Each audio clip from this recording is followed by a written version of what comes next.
you trifling heifers want trying to leave without pay. Close the door. You got an automatic door, it goes slow. God damn, here we go. Let's go.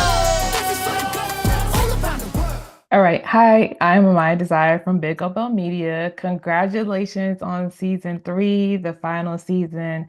It's been such an amazing journey to watch you both. Jerry, I'll start with you. Ty is a trailblazer in tech, right? But in the relationship space, it's a little bit of a dumpster fire. So tell me, like, what is the one thing that you're really starting to learn in this season as it pertains to her character?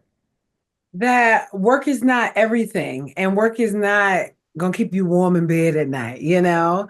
I think that she really wants to love, but doesn't have the capacity, and she doesn't also have that the people that she can call home, like any elders, really, to help usher her through that. And she's healing from a lot, or needs to be healing from a lot.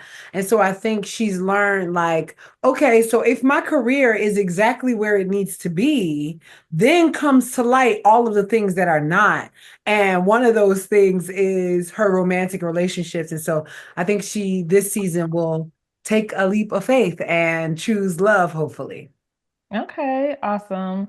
Megan, for you, Camille has had such a vibrant journey of self-discovery, and she often finds herself in between love and ambition. What do you think in this final season? Will she finally understand the balance to both of those? You have to wait and see.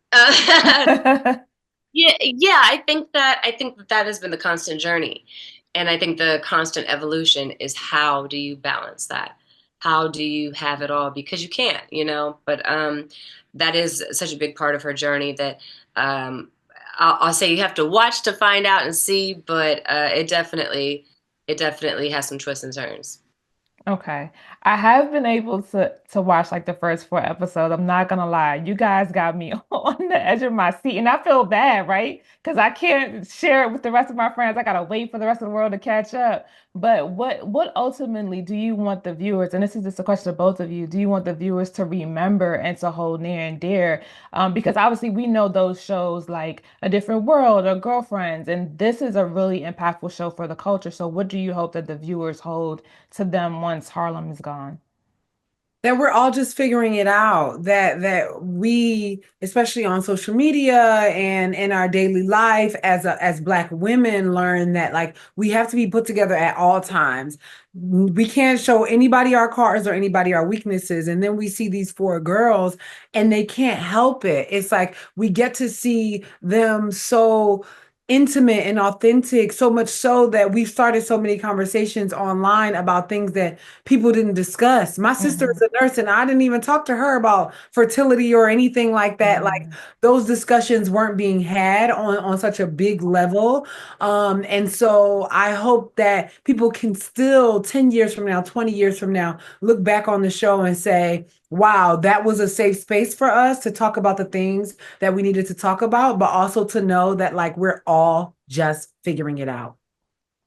I agree. What about you, Megan? Hope that people will see um, what true friendship and unconditional love feels like, and what Mm, we all deserve, which is people who love us through, people who will tell us the truth, but won't throw us away. And I think that I really want people to see. I believe that people see themselves in these characters, but as Jerry said, that we're all working it out, we're all figuring it out. None of us have it all together, or we had got it together somewhere, we had got it together somewhere else, and all of that's okay.